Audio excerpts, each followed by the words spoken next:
Hello every one, welcome back. അപ്പോൾ ഇന്ന് ഞാൻ വന്നിരിക്കുന്നത് പ്യാസ് പറാഠയുടെ വീഡിയോ ആയിരിക്കും. രാജസ്ഥാനി സ്റ്റൈലിൽ നമ്മളിന്ന് പ്യാസിൻ്റെ പറാഠ നമ്മളിന്ന് നല്ല ഹെൽത്തി റെസിപ്പി മക്കൾക്കൊക്കെ ടിഫിനായിട്ടാണെങ്കിൽ രാവിലത്തെ ബ്രേക്ക്ഫാസ്റ്റിനാണെങ്കിൽ നമുക്ക് ഉണ്ടാക്കി കൊടുക്കാവുന്നേ ഉള്ളൂ.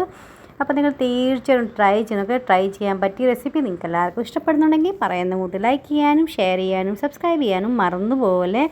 അപ്പോൾ ഏറ്റവും അത് 2 കപ്പ് ഞാനാണെങ്കിൽ 250 ml കപ്പിന് 2 കപ്പ് ഞാനാണെങ്കിൽ ഗോതമ്പ് പൊടി എടുത്തിട്ടുണ്ട്. അത് നമുക്ക് 1 ടീസ്പൂൺ നമുക്ക് ഉപ്പ് ഇട്ട് കൊടുക്കാം. കുറേശ്ശായിട്ട് വെള്ളം ഒഴിച്ച് നമ്മൾ ചപ്പാത്തി കുഴക്കത്തില്ല അതുപോലെ സോഫ്റ്റായിട്ട് നമ്മൾ പരാട്ടയ്ക്കും ചപ്പാത്തിക്കൊക്കെ ആണെങ്കിൽ നല്ല സോഫ്റ്റായിട്ട് ആട്ട കുഴക്കണം കേട്ടോ. അപ്പോഴേ നമ്മൾ ഫില്ലിങ്ങൊക്കെ സ്റ്റഫിങ് അകത്ത് ചെയ്യത്തില്ല, പൊട്ടാതെ നമുക്ക് കിട്ടുന്ന അങ്ങനെ. അത് അല്ലെങ്കിൽ നമ്മൾ ഒത്തിരി ഹാർഡായിട്ട് കുഴക്കുന്നുണ്ടെങ്കിൽ പെട്ടെന്ന് നമ്മൾ പറാട്ടയ്ക്ക് ഫില്ലിങ് ചെയ്തിട്ട് പരത്തുമ്പോൾ പൊട്ടാനുള്ള ചാൻസ് കൂടുതലാണ് കേട്ടോ. അതുകൊണ്ട് എപ്പോഴും ശ്രദ്ധിക്കുക, പറാട്ടയൊക്കെ ഉണ്ടാക്കുമ്പോൾ സോഫ്റ്റായിട്ട് ഡോ തന്നെ വേണം റെഡിയാക്കി എടുക്കാനായിട്ട്. അപ്പോൾ നന്നായിട്ട് കുഴച്ചതിന് ശേഷം 1 ടീസ്പൂൺ നമുക്ക് നെയ്യോ എണ്ണയോ എന്ത് വേണമെങ്കിലും ഒഴിക്കാം. എന്ന് വെച്ചാൽ ഇതാണെങ്കിൽ മാവ് നമ്മൾ ഡ്രൈ ആവാതിരിക്കാൻ വേണ്ടി നമ്മളങ്ങനെ ചെയ്യുന്നത് കേട്ടോ. അപ്പോൾ അത് കുറച്ച് നേരത്തേക്ക് കുഴച്ച് നമുക്കൊരു 15-20 മിനിറ്റ് അല്ലെങ്കിൽ നമ്മൾ സ്റ്റഫിങ് റെഡിയാക്കുന്ന അത്രയും സമയം നമുക്കൊന്ന് അടച്ച് വെക്കാവേ റെസ്റ്റ് ചെയ്യാനായിട്ട്. ആ നേരത്ത് നമുക്ക് അതിന് വേണ്ടിയിട്ടുള്ള ഫില്ലിങ് നമുക്ക് റെഡിയാക്കി എടുക്കാവുന്നേ ഉള്ളൂ. അപ്പോൾ ഇത് നന്നായിട്ട് രണ്ടുപോലെ അടച്ച് ഞാൻ വെച്ചിട്ടുണ്ട്. ഇത് നമുക്കാണെങ്കിൽ സവാള നമുക്കാണെങ്കിൽ ഇപ്പോൾ നമ്മൾ 4-5 പേർക്ക് വേണ്ടി സെർവ് ചെയ്യുകയാണെങ്കിൽ ഒരു 5 സവാള വരെ നമുക്ക് എടുക്കാം കേട്ടോ.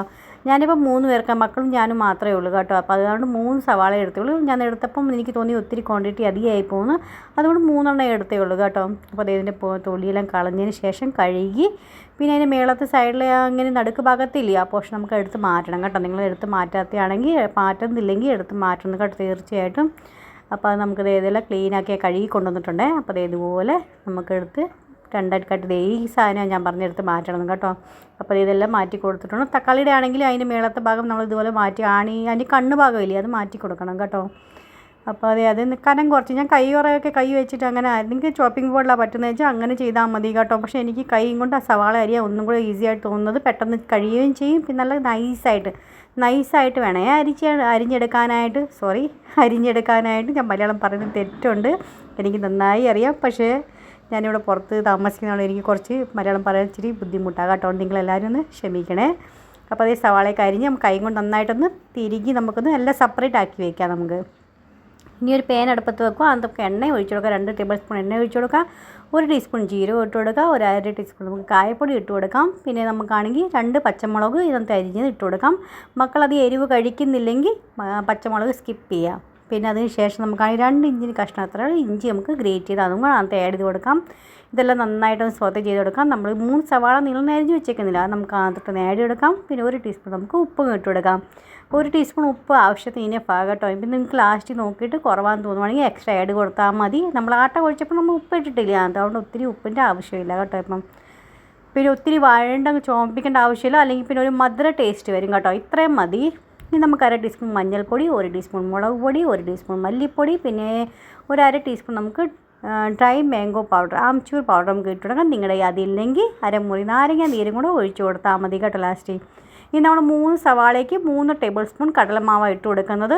അപ്പം നിങ്ങൾ ഇപ്പോൾ 4 സവാളയാണെങ്കിൽ 4 ടേബിൾ സ്പൂൺ കടലമാവ് ഇട്ട് കൊടുക്കണം. നമ്മൾ എത്ര സവാളയുടെ ക്വാണ്ടിറ്റി എടുക്കുന്നത് അതനുസരിച്ച് വേണം കടലമാവ് ഇട്ട് കൊടുക്കാൻ. ലോ ടു മീഡിയം ഫ്ലെയിമിൽ വെച്ച് നന്നായിട്ട് കടലമാവ് മൂപ്പിച്ചെടുക്കണം കേട്ടോ. അല്ലെങ്കിൽ പിന്നെ ആണെങ്കിൽ വയറിനൊക്കെ വേദന വരാനും എടുക്കാനൊക്കെ ചാൻസ് കൂടുതലാണ്. കടലമാവൊക്കെ വെന്തോന്ന് പറയും നമ്മൾ അടുക്കളയൊക്കെ നല്ലൊരു സ്മെല്ല് വരും, അല്ലെങ്കിൽ ഇത് സൈഡിൽ നിന്ന് കണ്ട എണ്ണയൊക്കെ തെളിഞ്ഞ് പാകത്തിനായി വരുന്നത്. അപ്പോൾ അതിങ്ങനെ വിചാരിച്ചോണം. അപ്പോൾ നമ്മുടെ മാവൊക്കെ വെന്ത് പാകത്തിന് സ്റ്റഫിങ് റെഡി ആയിട്ടുണ്ട്. അങ്ങനെ ആയി കഴിയുമ്പോൾ കുറച്ച് മല്ലിയിലും കൂടെ മേളിൽ കൂടെ വിതറുക. എന്നിട്ട് നമുക്ക് തണുക്കാനായിട്ട് റൂം ടെമ്പറേച്ചർ വരുന്നവരെ നമുക്കൊന്ന് വെയിറ്റ് ചെയ്യാം കേട്ടോ. അതിന് ശേഷം വേണം നമുക്ക് പരാഠ റെഡിയാക്കി എടുക്കാനായിട്ട്. പരാട്ടയ്ക്ക് ഞാൻ ഇച്ചിരി വലിയ റോളാണ് ബോൾസ് എടുത്തേക്കുന്നത്. ഇച്ചിരി വലുതായിട്ട് ഉണ്ടാക്കുന്നതായതുകൊണ്ട് ഇച്ചിരി വലിയ ബോൾസാണ് എടുത്തേക്കുന്നത്. നമുക്ക് ഗോതമ്പ് പൊടിക്കാവുന്ന നല്ലതായിട്ട് ഡിപ്പ് ചെയ്തതിന് ശേഷം നമുക്ക് ഇതുപോലെ പരത്തിയെടുക്കാം. എല്ലാ സൈഡും ഒരുപോലെ വേണം പരത്തിയെടുക്കാനായിട്ട്. പിന്നെ ഇതിനകത്ത് നമുക്ക് സ്റ്റഫിങ് നന്നായിട്ട് നിറച്ച് കൊടുക്കണം കേട്ടോ. എന്നാലേ പരാഠ നമുക്ക് കഴിക്കാൻ നല്ലൊരു ടേസ്റ്റ് വരുത്തുള്ളൂ. അപ്പോൾ നമുക്ക് ആദ്യം നമുക്ക് ഒരു സ്പൂണും കൊണ്ട് എല്ലാ സൈഡിലും ഇതുപോലെ വേറെ ആക്കി നമ്മൾ ഇട്ട് കൊടുക്കണം കേട്ടോ. നന്നായിട്ട് നികത്തി ഇട്ട് കൊടുക്കുക. പിന്നെ നമുക്ക് നടുക്കും ഇതുപോലെ ഒരു കട്ട് കൊടുക്കുക.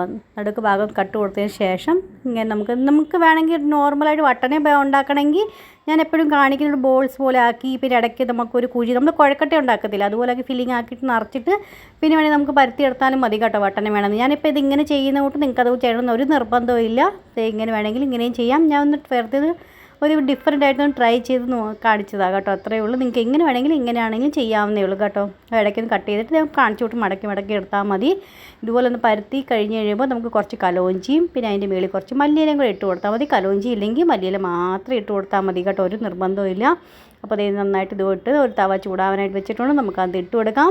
തിരിച്ചും മറിച്ചിട്ട് നന്നായിട്ട് ഒന്ന് ലൈറ്റായിട്ടൊന്ന് വെന്ത് കഴിയുമ്പോൾ നമുക്കത് എണ്ണയോ നെയ്യോ ഒഴിച്ച് വെക്കാം. പറാട്ട എപ്പോഴും ഉണ്ടാക്കുമ്പം ഇച്ചിരി നെയ്യ് ഒഴിച്ചിട്ട് വേണം ഉണ്ടാക്കിയെടുക്കാനായിട്ട്. എന്നാലേ കഴിക്കാൻ നല്ലൊരു ടേസ്റ്റ് കിട്ടും. നിങ്ങളുടെ ടേസ്റ്റ് അനുസരിച്ച് വേണേ ഇട്ട് കൊടുക്കാനായിട്ട്. ഞാനൊരു മീഡിയം ഫ്ലെയിമിൽ വെച്ചിട്ടാണ് ചുട്ടെടുക്കുന്നത്. ഇച്ചിരി ഒരു ക്രിസ്പി ഒരു പറയത്തില്ലെങ്കിൽ നല്ല മുരാന്നിങ്ങനെ ഇരിക്കുന്നത് അങ്ങനത്തെ പറാട്ട ഇവിടെ എനിക്ക് ഇഷ്ടം കേട്ടോ. നിങ്ങൾക്കാണെങ്കിൽ സോഫ്റ്റായിട്ട് ഇഷ്ടമാണെങ്കിൽ ഹൈ ഫ്ലെയിമിൽ വെച്ചിട്ട് തിരിച്ച് മറിച്ചിട്ട് പെട്ടെന്ന് തന്നെ ചുട്ടെടുത്താൽ മതി.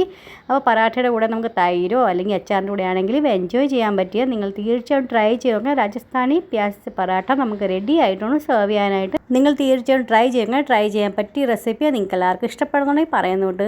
ഫ്രണ്ട്സിനും ഫാമിലിക്കും ഒന്ന് ഷെയർ ചെയ്ത് കൊടുക്കാം. അപ്പോൾ ഇതേവരെ പുതിയ കൂട്ടുകാർ സബ്സ്ക്രൈബ് ചെയ്യാത്തവരും സബ്സ്ക്രൈബ് സപ്പോർട്ട് ചെയ്യാൻ മറന്നുപോലെ.